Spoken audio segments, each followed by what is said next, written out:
Après Salon de Provence, l'écrivain à succès Pierre Bottero était à Pélissane jeudi, au Carnot Presse, pour une séance dédicace de son dernier roman, Elana, la prophétie.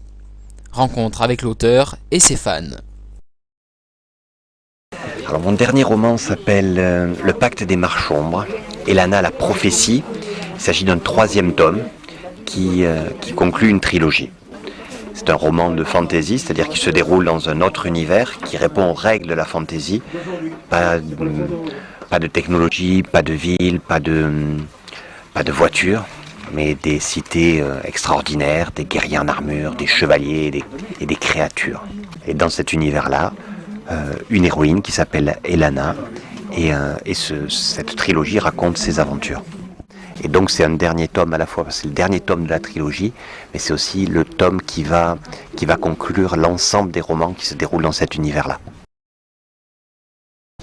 Prêt à partir sur d'autres écritures, peut-être pas des univers de fantasy, parce que le plus difficile c'est de créer l'univers, de jeter les fondations, de jeter les bases de cet univers, et une fois qu'il existe et qu'il s'est développé sur plusieurs tomes, on a envie d'y retourner, on a envie d'écrire.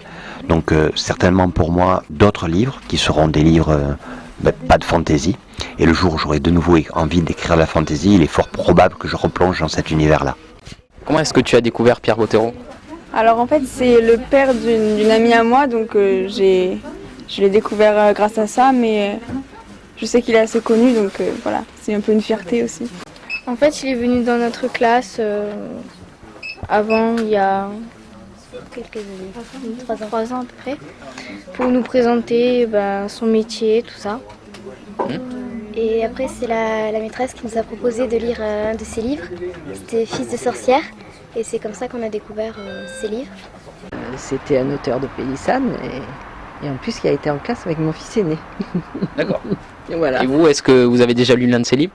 Non, j'avais un peu commencé, mais comme les livres ils partent tous à Brest, bon, quand ils vont revenir dans la région, je les lirai. Pas du tout, puisque j'écris ce que je veux. J'ai la chance d'avoir un public qui est de plus en plus nombreux. J'ai la chance, c'est vrai, vous le dites, que des adultes me lisent. Alors après, le catalogage, honnêtement, je m'en fiche un petit peu. Et qu'est-ce que vous aimez dans ces livres ? Tout, le suspense, sa façon de tourner les phrases, tout ça. Pareil, j'aime beaucoup aussi la façon dont ils tournent les aventures qui se passent dans les livres, qui sont assez passionnantes. Moi j'aime bien la fantaisie, le fantastique, tout ça, et puis les personnages qui sont attachants aussi. L'adaptation, c'est quelque chose de très complexe, surtout quand il s'agit de romans de fantasy. J'aurais peur du résultat, c'est sûr, mais je serais aussi très fier. Pour l'instant, il y a eu pas mal de traductions dans différentes langues, en anglais, en italien, en espagnol, en allemand, etc. Pas en anglais. Or, le cinéma qui fait de la fantasy est essentiellement un cinéma anglo-saxon. Donc je pense que si ça se fait, ça se fera dans ce sens-là. D'abord une traduction du livre en anglais, et ensuite, peut-être un jour, une adaptation au ciné.